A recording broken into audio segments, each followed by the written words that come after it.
السلام علیکم ورحمت الله وبرکاتہ. مفتی صاحب ستاسو ډیره مننه، ډیره شکریا چې تاسو مونږ لا په دې وخت کې مونږ لا. وعلیکم السلام ورحمت الله وبرکاتہ. ډیره مننه ستاسو هم چې تاسو زموږ غریبخانه ته راغلی. الله تعالی دې تاسو خپل د دین سي خادمان جوړ کړي او هر انسان چې هغه په دنیوي فیلډ کې دی یا اخروی فیلډ کې دی هغې دې الله تعالی اخلاص پیدا کړي.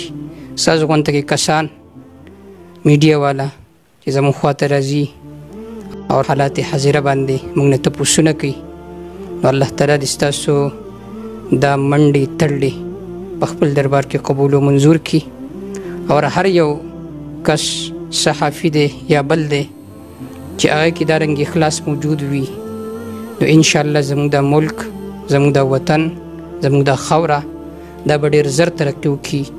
ستاسو هم ډېره مننه، ډېره شکر.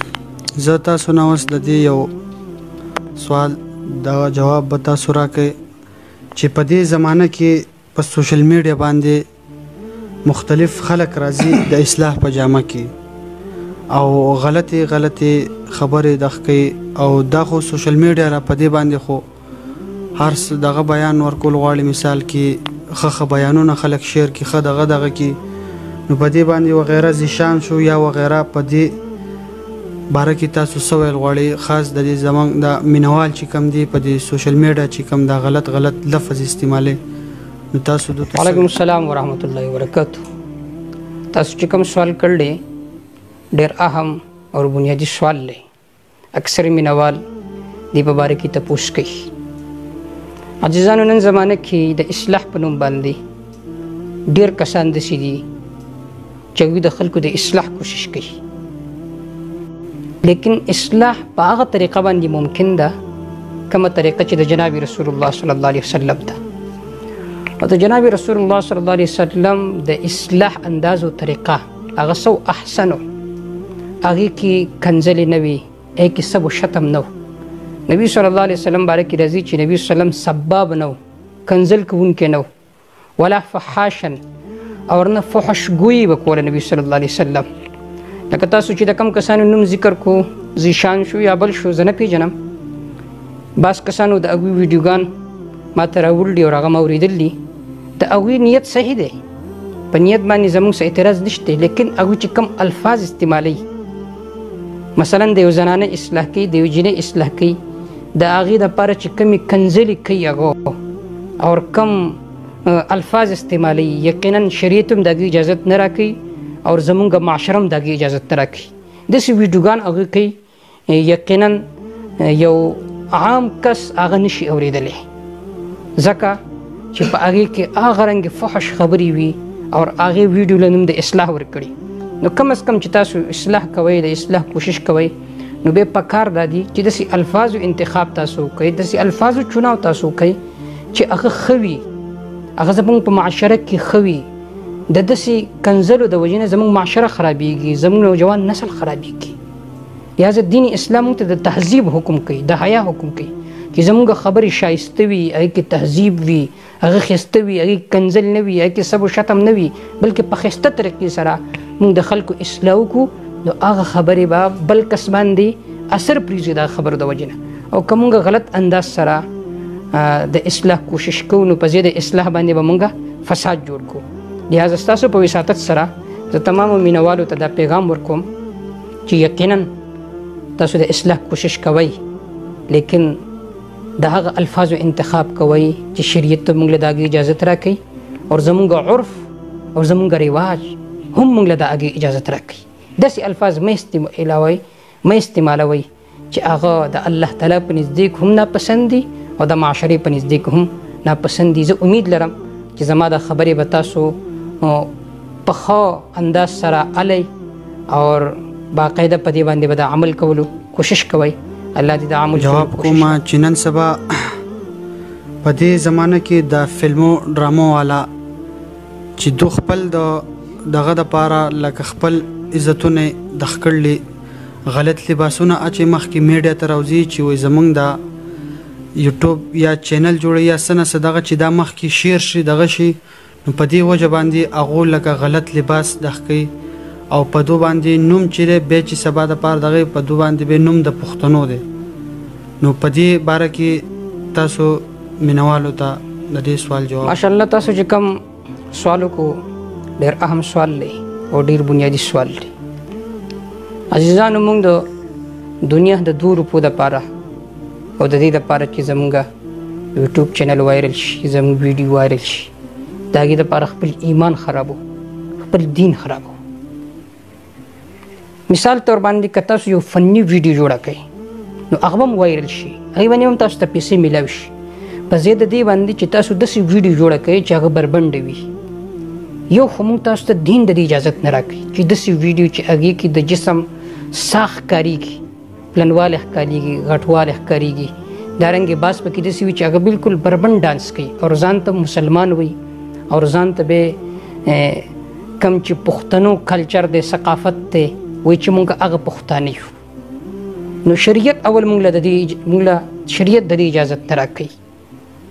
ځکه لکه څرنګه چې نیک عمل د وجې نه انسان ته ثواب میلویږي، نو دا داسې اعمال دي چې سبا به دا فلمي اکټرانو کوم چې دا ویډیوګانې جوړې کړي دي بربنډې یا نورې غلطې، دوی به نه وي په دې دنیا کې، خو چې څوک یې ګوري نو دا ګناه به د هغوی په کاته کې لیکلی کېږي.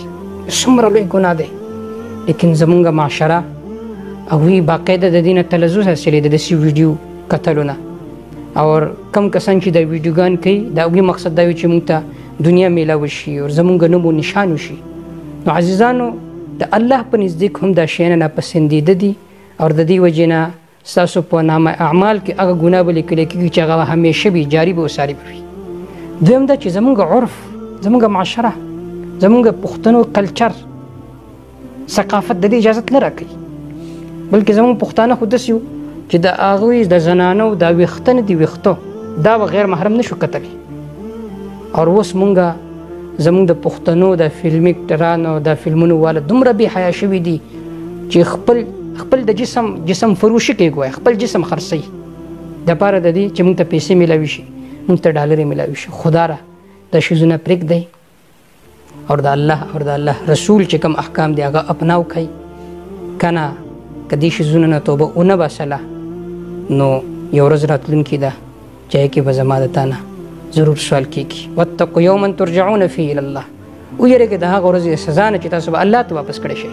ثم توفى كل نفس ما كسبت وهم لا يظلمون. بیا به هر نفس ته پوره ورکړی شي هغه څه چې د کړي دي او په دوی به ظلم ونه کړی شي.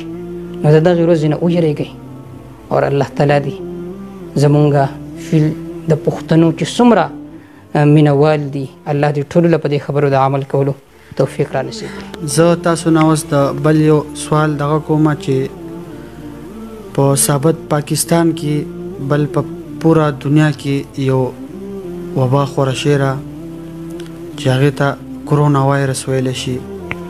نو زیات کسان داسې وایي چې دا په جومات کې ګڼه مه جوړوئ یا د جمعې لمونځ هم بله ورځ چې هغه په جومات کې صرف زموږ 4 کسان لکه په جمعې په مانځه کې وو، نور پولیس 2 ولاړو. نو نن په کروړې په ګورنمنټ سکول کې چې کومه ګڼه وه کم دغه نو او دا کم دغه چې کم سرکاري خلک چې نو دو چې یا په جومات کې ګڼه جوړېږي یا په بل څه دغه کې نو دوی دلته کرونا دی. نو دوی دا ټول کرونا راوړلی وي دا په جومات کې دی، دا په تبلیغیانو سره دی. نو یا لکه اوس مثال کې دغه کم فنډ هغه چې راغل احساس ایمرجنسي نو دومره رشي چې لکه دا خلک په یو بل باندې له پاسه سورېږي. په دې وجه تاسو دې مینوالو ته څه ویل غواړئ ځکه خلک وایي کرونا دی، جوماتونه بندې، د جوماتونو خلک وختي په کته دا ویډیوګانې موږ اکثر ګورو نو خلک د جوماتونو دا په زور وختي او دغلته چې کم روپۍ دا ورکوي نو په هغې کې چې کم رشي هغې ته خلکو څه نه وایي. نو کله چې یا تبلیغیان دغه شي وایي دلته کرونا دی کله څه دغه دی. نو په دې ماشاءالله ډېر اهم سوال تاسو کو د حالاتو مطابق اور موافق. ګوره دین اسلام موږ تاسو ته چې کله داسې حالات وي چې عام وبا پیلاو شي موږ تاسو ته حکم د احتیاط کوي چې تاسو احتیاطي تدابیر اپناو کوي. لیکن موږ ته د دې حکم نه کوي چې چې 24 غنټې ستاسو په جسم باندې خوف او هراس مبتلا شي. ځکه بعض دفعه د ټینشن د وجې نه هم انسان ته هارټ اټیک کېږي او مړ کېږي. ډېر کیسونه موږ داسې واورېدو چې د یو کس په باره کې دا مثبت ټیسټ راغلی چې دته کورونا ده او هغه د شپې دې سوچونو د وجې نه ټینشن د وجې نه اټیک ورته راغلی او مړ شوی دی. کورونا وجې نه بلکې ټینشن د وجې نه. لہذا دومره هم خوف او هراس نه دی پکار، احتیاط پکار دی. شریعت موږ تاسو ته د دې حکم کوي، خو دومره احتیاط چې هغه د ټینشن سبب جوړ شي شریعت موږ ته د دې بالکل حکم نه کوي. یو دا خبره ذهن کې ساتل پکار دی. دویم دا لکه څرنګه چې ګڼه د دې بیمارۍ لپاره یو علاج دی چې ګڼه نه وي، نو ګڼه لکه څرنګه چې په جومات کې دا خلک منع کوي چې جومات کې ګڼه نه ده پکار، نو پکار دا ده چې په اسپتالونو کې دارنګې داسې فنډینګ کېږي په دې ځایونو کې هم ګڼه نه وي که نه. یو ځای کې موږ ویو جومات کې دې ګڼه نه وي، موږ منو چې جومات کې ګڼه نه ده پکار، ډېره ګڼه نه ده پکار، احتیاط پکار دی. بوډاګان دي نه راځي، ځوانان دي راځي، احتیاط پکار دی. او کم چې راځي هم هغه د ماسک وغیره اچھی راځي دي.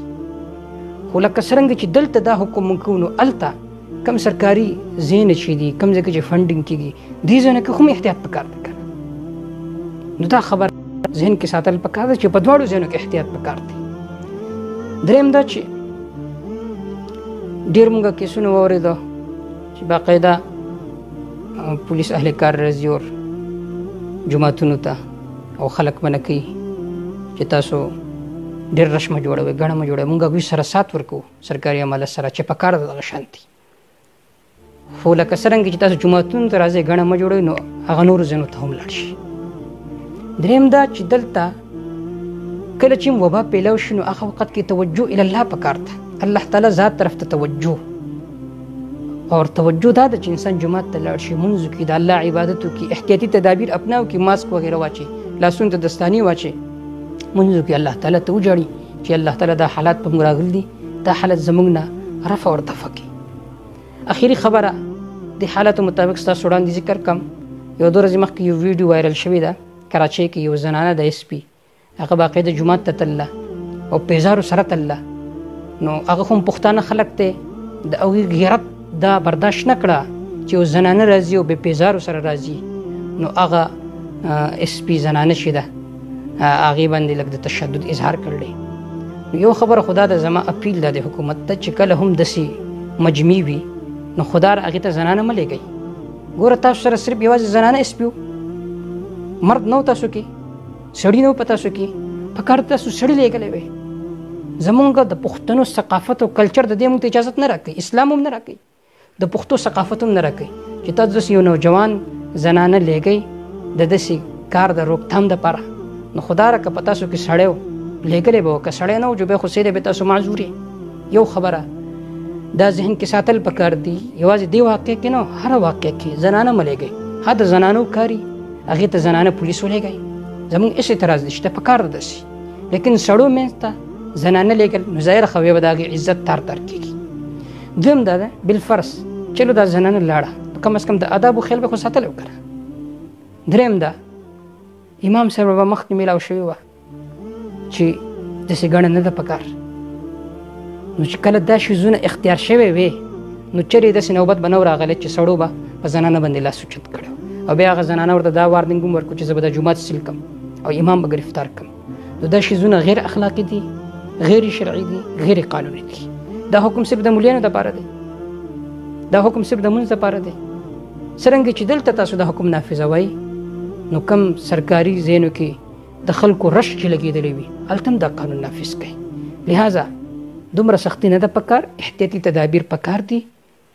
او احتیاطي تدابیر دا دي چې ماسک دې واچئ، لاسونو ته دې دستاني واچئ، کوم چې بوډاګان دي، بیماران دي، هغه دې بهر ته نه راځي، کوم چې ځوانان دي هغوی دې منځونه هم کوي، هغوی د خپل کاروبار جاري ساري ساتي، لیکن احتیاط دې کوي، احتیاط لازمي دی. والسلام.